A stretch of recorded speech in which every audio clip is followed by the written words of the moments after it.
Hi ಎಲ್ರಿಗೂ ನಮಸ್ಕಾರ. ನೀವೇನಾದರೂ ಒಣಗೊನೆ ಸೊಪ್ಪಿಂದ ಬಸ್ಸಾಂಬಾರು ಮಾಡಬೇಕು ಅಂದ್ಕೊಂಡಿದ್ದೀರಾ?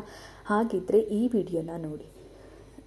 ತುಂಬ ಈಸಿಯಾಗಿ ಆದಷ್ಟು ಬೇಗ ಕೂಡ ಮಾಡ್ಕೋಬೋದು. ಜೊತೆಗೆ ಒಣಗೊನೆ ಸೊಪ್ಪು ಆರೋಗ್ಯಕ್ಕೂ ಕೂಡ ತುಂಬ ಒಳ್ಳೆಯದು. ಒಣಗೊನೆ ಸೊಪ್ಪು ಸಿಟಿಗಳ ಕಡೆ ಸ್ವಲ್ಪ ಕಡಿಮೆನೇ ಸಿಗೋದು, ಆದರೂ ಸಿಕ್ಕಿದಾಗ ಈ ಸಾಂಬಾರನ್ನ ಮಾಡಿ ತುಂಬ ಟೇಸ್ಟಿಯಾಗಿರುತ್ತೆ, ಎಲ್ರಿಗೂ ಕೂಡ ಇಷ್ಟ ಆಗುತ್ತೆ.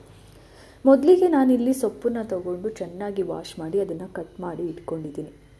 ನಂತರ ಒಂದು ಬಟ್ಲಷ್ಟು ಹುರುಳಿಕಾಳನ್ನ ಹಾಕ್ಕೊಂಡು ಅದನ್ನು ರೋಸ್ಟ್ ಮಾಡಿ ಅದಕ್ಕೆ ಒಂದು ಬಟ್ಲಷ್ಟು ಬೇಳೆನ ಅಂದರೆ ಸಾಂಬಾರು ಬೇಳೆನ ಹಾಕ್ಕೊಂಡು ಅದನ್ನು ಮಿಕ್ಸ್ ಮಾಡಿ ವಾಶ್ ಮಾಡಿ ಇಟ್ಕೊಂಡಿದ್ದೀನಿ. ಅದಕ್ಕೆ ಒಂದು 2 ಲೋಟದಷ್ಟು ನೀರನ್ನ ಹಾಕಿ ಒಂದು ಸ್ವಲ್ಪ ಕುದಿ ಬರೋವರೆಗೂ ವೆಯ್ಟ್ ಮಾಡ್ತೀನಿ, ಯಾಕಂದರೆ ಬೇಳೆ ಸ್ವಲ್ಪ ಬೇಯಬೇಕು ಅದಕ್ಕೋಸ್ಕರ. ಅದಾದಮೇಲೆ ವಾಶ್ ಮಾಡಿರುವಂಥ ಸೊಪ್ಪನ್ನು ಅದಕ್ಕೆ ಹಾಕಬೇಕು. ಅದನ್ನು ಒಂದು ಸ್ವಲ್ಪ ಹೊತ್ತು ಬೇಯಿಸಬೇಕು. ಅದು 1-2 ಕುದಿ ಬರೋವರೆಗೂ ಬೇಯಿಸಿ ಉಪ್ಪನ್ನು ಬೇಕಂದರೆ ರುಚಿಗೆ ಹಾಕಿ ಚೆನ್ನಾಗಿ ಮಿಕ್ಸ್ ಮಾಡಿ ಬೇಯಿಸಿ ಎತ್ತಿಟ್ಕೋಬೇಕು. ಅದನ್ನು ಶೋಧಿಸ್ಕೊಂಡು ಸಪ್ರೇಟ್ ಮಾಡ್ಕೋಬೇಕು. ಸೊಪ್ಪು ಸಪ್ರೇಟು, ಸಾಂಬಾರು ಸಪ್ರೇಟ್ ಆಗುತ್ತೆ. ಸಾಂಬಾರನ್ನ ಹಾಗೆ ಕೂಡ ತಿನ್ಬೋದು, ಉಪ್ಸಾರು ಅಂತ ಕರೀತಾರೆ ನಮ್ಮ ಕಡೆ ಎಲ್ಲ. ಇಲ್ಲ ಅಂದರೆ ಈ ಬಸ್ಸಾಂಬಾರಿಗೆ ಆ ಸಾಂಬಾರನ್ನ ಹಾಕ್ಕೋಬೋದು. ಆಮೇಲೆ ಸೊಪ್ಪನ್ನ ಒಗ್ಗರಣೆ ಮಾಡ್ಕೋತಿದ್ದೀನಿ, ಯಾಕಂದರೆ ಸಾಂಬಾರು ಜೊತೆಗೆ ಈ ಸೊಪ್ಪು ಒಗ್ಗರಣೆ ಮಾಡ್ಕೊಂಡು ತಿಂದರೆ ತುಂಬ ಟೇಸ್ಟಿಯಾಗಿರುತ್ತೆ. ಒಂದು ಪಾತ್ರೆಗೆ 1 ಟೇಬಲ್ ಸ್ಪೂನಷ್ಟು ಎಣ್ಣೆ, ಸಾಸಿವೆ, ಕರ್ಬೇವಿನ ಸೊಪ್ಪು, ಕೆಂಪು ಮೆಣಸಿನ್ಕಾಯಿ ಹಾಕ್ಕೊಂಡು ಫ್ರೈ ಮಾಡಿ, 1 ಈರುಳ್ಳಿನ ಕಟ್ ಮಾಡಿ ಅದನ್ನು ಕೂಡ ಹಾಕ್ಕೊಂಡು ಫ್ರೈ ಮಾಡಿಕೊಂಡು ಬೇಯಿಸಿರೋ ಸೊಪ್ಪನ್ನು ಹಾಕಿ ಮಿಕ್ಸ್ ಮಾಡ್ಕೋಬೇಕು. ಮಿಕ್ಸ್ ಮಾಡಿ ಉಪ್ಪು ಬೇಕಂದರೆ ರುಚಿಗೆ ಹಾಕ್ಕೋಬೇಕು. ಹಾಕ್ಕೊಂಡು 1 ಬಟ್ಲಷ್ಟು ಕಾಯಿ ತುರಿನ ಹಾಕ್ಕೊಂಡು ಚೆನ್ನಾಗಿ ಮಿಕ್ಸ್ ಮಾಡ್ಕೋಬೇಕು. ಕಾಯಿ ತುರಿ ಹಾಕಿದಷ್ಟು ಸೊಪ್ಪು ತುಂಬ ಟೇಸ್ಟಿಯಾಗಿರುತ್ತೆ, ಜೊತೆಗೆ ತುಂಬ ಚೆನ್ನಾಗಿ ಕೂಡ ಕಾಣುತ್ತೆ.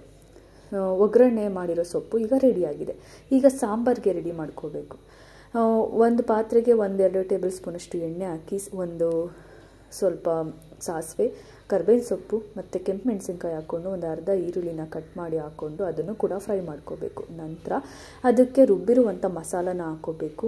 ಮಸಾಲ ಹೇಗೆ ರುಬ್ಬಬೇಕು ಅಂತ ಅಂದರೆ ಒಂದು ಸ್ವಲ್ಪ ಹುಣಸೆಹಣ್ಣು, ಒಂದು ಸ್ವಲ್ಪ ಬೆಳ್ಳುಳ್ಳಿ, ಒಂದು ಸ್ವಲ್ಪ ಕೊತ್ತಂಬರಿ ಸೊಪ್ಪು, 1 ಟೊಮೊಟೊ, 1 ಈರುಳ್ಳಿ ಮತ್ತು ಮನೆಯಲ್ಲೇ ಮಾಡಿಟ್ಟಿರೋಂಥ ಸಾಂಬಾರು ಪೌಡ್ರು, ಒಂದು ಸ್ವಲ್ಪ ಶುಂಠಿ ಕೂಡ ಹಾಕ್ಕೋಬೋದು, 1 ಟೇಬಲ್ ಸ್ಪೂನು ಜೀರಿಗೆ, ಇಷ್ಟು ಹಾಕ್ಕೊಂಡು ಒಂದು ಸ್ವಲ್ಪ ನೀರು ಹಾಕಿ ಚೆನ್ನಾಗಿ ರುಬ್ಬಿಟ್ಕೋಬೇಕು. ಆ ರುಬ್ಬಿದ ಮಸಾಲಾನ ಆ ಸಾಂಬಾರಿಗೆ ಹಾಕ್ಕೊಂಡು ಜೊತೆಗೆ ಕಾಯಿ ತುರಿ ಎಲ್ಲ ಹಾಕ್ಕೊಂಡು ರುಬ್ಬಿರುವಂಥ ಮಸಾಲಾನ ಆ ಸಾಂಬಾರಿಗೆ ಹಾಕ್ಕೋಬೇಕು.